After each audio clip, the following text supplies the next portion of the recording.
ef við förum svo upp að Sviðningi, Já, þar sem að þú ert alin upp og foreldrar þínir bjuggu sínu búi, já, þá var náttúrulega Sviðningur ekki, svo sem ekki stór jörð, en nei, þetta er nú frekar lítil jörð, sko.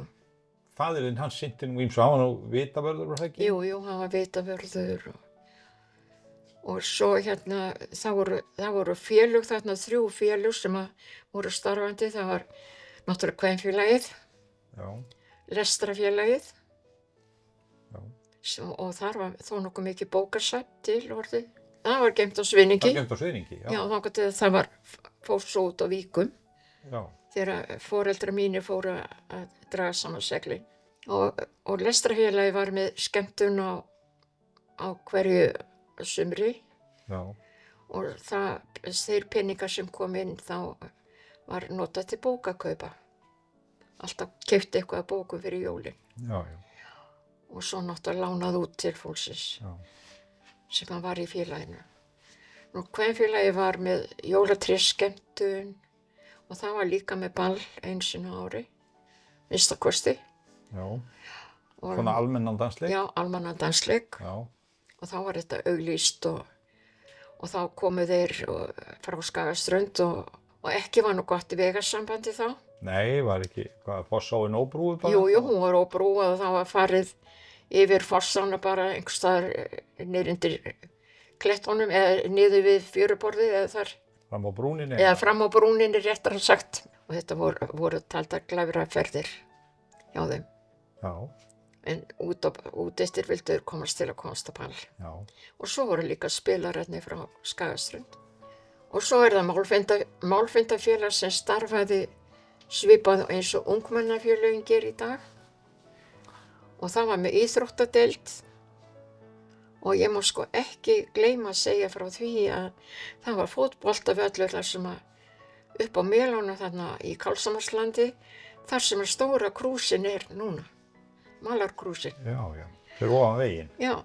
Já, já, Og þar fór það í fótbolta og það var til hérna ástökkstöng og hún var lengi til hérna á geymd á Sviðningi já, og líka það var kúluvarp, það var keypt kúla. Það var pósthús og búið að vera þarna í Víkinni. Ég held að það hafi verið fyrst á Kálfsamri og Símstöð. Símstöð var á Kálfsamri minnskosti og svo var þetta flutt upp á Sviðningi. Þetta var svona sveitasími, já, svo seinna meir sko. En meðan þetta var bara símstöðin þarna, þá ef að þurfti að ná í til dæmis Önnuvíkum eða Guðbjörgatjörn, þá var hringt og beðið að hvert að væri hægt að fá þær í síma kannski daginn eftir eða eitthvað, einhver tími tiltekinn eða dagur. já, Og þá var ég send á hestum út á Tjörn eða út af Víku já, með þessi símaboð. já, já, Svoleiðis að þetta er skrítið þegar maður hugsar þetta, já, þegar maður lítur tilbaka. Ég hef verið svona 10-11 ára kannski, 10-11 ára. Svo kom hérna radíóviti sem að var settur þarna niður fyrir flugvélarnar. Það var byggt við gamla húsið á Sviðningi og svo er pabbi fenginn til þess að senda veður, ég veit líklega til Veðurstofunnar, fyrir flugvélarnar. já, Þegar það voru að fljúga hérna, ég veit ekki hvert þetta hafi verið farþegaþotur eða flugvélar eða hérna bara gæslan eitthvað, ég veit það ekki. Eða áætlunarflug á Akureyri kannski. En hann sendi upplýsingar Já, veður, já. En þessi radíóviti, var hann þá svona bara mið sem að flugvélarnar gátu haft? Já, og þetta er talstöð þarna sem var sett upp í þessa byggingu sem var reist þarna við bæinn á Sviðningi. Já, Og þetta er 47. þetta er 47. Já, já, Og þá voru byggð þetta 2 steinhús sem eru nú náttúrulega bara börn síns tíma og gömul orðin og búin að vera. já, Steypt samt sko. já, Og hérna Og hann var þá að senda veður þarna í gegnum þessa talstöð og svo kom þarna smá apótek Já, með hvernig var það? nauðsynlegustu meðul. Það var þarna, já, eins og hitastillandi og verkjastillandi eitthvað og þetta var í gegnum apóteki hérna á Blönduósi. Og þá þurfti að afgreiða það náttúrulega. Pabbi gamli sá þetta og hann tók við öllu, allt var sjálfsagt að gera, sko. Já. Þetta er jákvæður maður. Já, hann var það, jákvæður.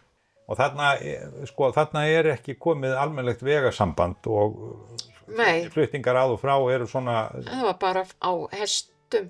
mest á haustum, já. Já. Eða sjóleiðis í gegnum Karlshamnsvík. Já. Svo var líka eitt sem var þarna á Sveiningi, útibú frá Gefjun og Akureyri. Var náttúrulega kindurnar Rúnar og vorin. Svo fór konurnar og þú ullina. Svo var tekið til, þar gátu fengið þá ullina unna í lopa eða band á Akureyri.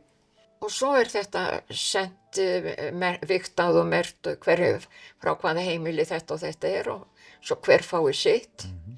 Svo þetta sent norður og svo þegar þetta kemur aftur þá náttúrulega fara þær að spila lopan og annarkvæmt og rock eða það var nú fyrst gert svoleiðis. En svo kom kaupið kvenfélagið spunavél. Já. Og þá hún sett niður á Karlshamnsnesi Okay. við bæinn Klett hjá gömlu hjónunni þar, Þorstein og Halldóru. Og svo fóru, svo seinna sem að spunavélin flutt upp að Sveiningi og það var byggður yfir hana þar skúr. Og svo seinna meir kaupir kvenfélagið líka prjónavél. Og þá prjónavélin fyrst á, ég man ekki hvort hún var í Víkum eða Tjörn. Og síðust árin var hún á Sveiningi og svo kaupir mamma gamla hana. Já. Og þá komu bara konurnar sem að vildu, þær gátu þá komið og prjónað úr þessu bandi og svona. Hjá henni bara. Já. Þannig að það hefur verið svona alls konar trafík í gegnum þessu heimili. Já, þetta, mér fannst þetta vera einhvers konar miðstöð. Já. Þetta var allt mögulegt þarna. Ég skildi nú aldrei hvernig þetta gat allt komist fyrir. Nei.